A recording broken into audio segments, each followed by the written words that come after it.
Oke, bismillahirrahmanirrahim. Assalamualaikum warahmatullahi wabarakatuh. Selamat pagi, Pak Hamzah dan teman-teman yang melihat video ini.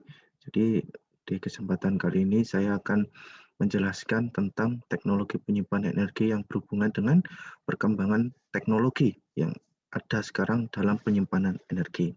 Saya Dega Mujaksono dari Teknik Material. Yang pertama, seperti yang kita lihat di layar, yaitu adalah grafik kebutuhan energi dari 1990 hingga 2038. Nah, bisa dilihat semakin tahun kebutuhan energi manusia itu semakin tinggi. Demand untuk demand dari energi itu semakin tinggi. Semua aspek dari batu bara, natural gas, renewables, dan bahkan nuklir pun mengalami peningkatan. Ini menunjukkan apa? Kebutuhan energi semakin naik dan harus semakin terpenuhi dengan cepat. Dengan kondisi sekarang, jika hanya mengandalkan ini saja itu tidak cukup. Dan kita lihat di renewables itu dari tahun ke tahun juga semakin meningkat, tetapi belum signifikan dalam mengisi kebutuhan energi yang dibutuhkan oleh manusia. Pada 10 tahun yang akan datang, 20 tahun yang akan datang, semuanya serba cepat dan harus segera mempunyai solusi untuk mengatasi hal tersebut. Nah, eh, sekarang sudah banyak sekali inovasi yang ditujukan untuk mengatasi masalah tersebut. Salah satunya adalah ada panel surya, ada superkapasitor, dan ada battery energy storage. Ini semua inovasi dilakukan untuk memenuhi kebutuhan energi yang akan datang. Nah, kenapa kok renewable energy yang dipilih? Kita akan bahas nanti setelah ini. Nah, dari inovasi-inovasi yang ada di layar ini, ada titik poin yang ingin saya bahas, yaitu adalah eh, sistem, ya, sistem energi dengan yang sudah dilakukan sekarang, sudah dipraktekkan dengan sekarang. Nah, yang pertama ada pumped hydro storage. Jadi ini adalah skema dari pumped hydro storage, ya, yaitu adalah PLTA yang mempunyai konfigurasi dua reservoir air pada ketinggian berbeda yang dapat menghasilkan tenaga atau debit saat air bergerak turun melalui turbin. Metode penyimpanan dan produksi listrik untuk memasok kebutuhan puncak yang tinggi dengan memompa air dari reservoir bawah ini, ya, reservoir lower reservoir untuk untuk menuju ke reservoir atas. Ketika kebutuhan daya tinggi, air mengalir dari reservoir atas ke reservoir bawah, mengaktifkan turbin untuk menghasilkan listrik. Generasi sorry, generator dan pemompaan dapat dilakukan baik dengan unit tunggal turbin pompa yang dapat dibalik atau dengan pompa dan turbin terpisah. Perpindahan antara pemompaan dan pembangkit dapat terjadi dalam beberapa menit, tergantung pada pemasangannya. Perubahan tersebut terjadi dari sekali atau dua kali menjadi lebih dari 40 kali dalam sehari. Misalnya energi yang disimpan, ya, sebanding dengan perbedaan ketinggian antara kedua waduk dan volume air yang disimpan. Secara umum, masa pakai pumped hydro storage ini adalah sekitar 30-50 tahun dengan efisiensi sebesar 65 hingga 75% dengan biaya modal 500 hingga 1.500 euro per kilowatt dan 10 sampai 20 ribu maaf 10 sampai 20 euro per kilowatt per hour. Pembangkit termal kurang menanggapi perubahan mendadak dalam permintaan listrik yang berpotensi menyebabkan ketidakstabilan frekuensi dan tegangan. Kelemahan utama dari sistem ini adalah lokasi yang tersedia untuk dua waduk yang sangat besar. Waktu yang lama, biasanya hingga membangun sistem ini membutuhkan hingga sampai 10 tahun dan biayanya biasanya sangat tinggi, berkisar antara ratusan hingga ribuan juta dolar Amerika Serikat. Untuk masalah konstruksi dan lingkungan merupakan kendala kendala utama dalam penerapan pumped hydro storage. Kemudian saya juga akan membahas masalah compressed air energy storage. Compressed air energy storage ini didasarkan pada siklus turbin gas. Daya terlebih digunakan untuk mengompresi udara menggunakan kompresi putar dan kemudian menyimpannya, dan seringkali di ruang bawah tanah. Dalam sistem ini, energi disimpan dengan mengompresi udara di dalam reservoir udara menggunakan kompresor yang ditenagai oleh energi listrik off-peak atau berbiaya rendah. Special clutch atau kopling khusus diperlukan untuk memungkinkan turbin atau generator beroperasi dalam dua arah, yaitu untuk pengisian dan satu lagi untuk pemakaian. 3 jenis reservoir umumnya dipertimbangkan akuifer alami. Kemudian reservoir yang terbentuk secara mekanis dalam formasi batuan. Penyimpanan akuifer sejauh ini merupakan yang paling hemat biaya. Selama pengisian, generator pabrik beroperasi secara terbalik sebagai motor untuk menyediakan energi mekanik yang dibutuhkan oleh kompresor yang mengirimkan udara bertekanan ke dalam reservoir. Ketika pembangkit listrik dibebas tugaskan, sudah selesai tugasnya, ia menggunakan udara tekan untuk mengoperasikan turbin pembakarannya. Ya.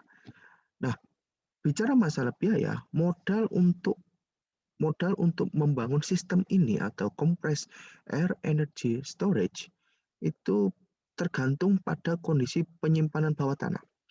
Biasanya berkisar antara 400 hingga 800 dolar per kilowatt.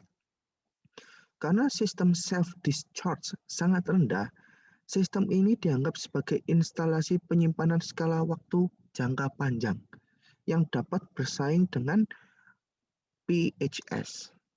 Ya, kedua sistem tersebut ya adalah salah satu teknologi penyimpanan yang saat ini sesuai untuk aplikasi penyimpanan energi berskala besar dan energi tinggi. Namun, ada beberapa fitur yang membuat sistem ini berbeda dengan PHS, Pumped Hydro Storage, yaitu adalah biaya modal yang sangat signifikan berbeda. Sistem ini lebih murah daripada Pumped Hydro Storage. Kemudian ada lagi yang ingin saya bahas, yaitu adalah Flywheel Energy Storage. Flywheel Energy Storage menggunakan energi kinetik yang disimpan dalam massa yang berputar dengan kerugian gesekan yang sangat rendah. Masukan energi listrik mempercepat massa untuk mempercepat melalui generator motor terintegrasi. Energi tersebut dilepaskan dengan menarik energi kinetik menggunakan motor generator yang sama. Flywheel energy storage ini dilepaskan saat mesin listrik melakukan regenerasi melalui penggerak atau rotornya. Energi kinetik yang disimpan dalam roda sebanding dengan massa dan kuadrat kecepatan rotasinya. Energi maksimum yang disimpan pada akhirnya dibatasi oleh kekuatan tarik material roda. Massa jenis energi roda tergantung pada produk faktor yang terbentuk dengan mempertimbangkan inersia piringan yang berputar dan kekuatan tangensial yang diizinkan dari piringan yang bergantung pada materialnya. Selain itu, energi spesifik maksimum sistem ditentukan oleh rasio kepadatan energi dan kepadatan material dari disk yang berputar. Perkembangan teknologi baterai yang ditingkatkan sangat penting untuk kemajuan dalam berbagai aplikasi, mulai dari kendaraan listrik hybrid, hingga elektronik konsumen. Dan beberapa baterai yang diklasifikasikan sebagai baterai primer yang tidak dapat diisi ulang, atau baterai sekunder yang dapat diisi ulang. Ya, itu adalah sedikit contoh inovasi yang sudah ditemukan untuk memenuhi demand energi saat ini. Ini salah satu langkah yang tepat untuk memenuhi demand energi manusia. Karena saat ini yang mendominasi kebutuhan energi adalah dari bahan bakar fosil. Ya, itu memang dari dulu sampai sekarang itu masih dipakai. Nah, tetapi karena bertabrakan dengan isu lingkungan yang bisa kita lihat ilustrasinya ya.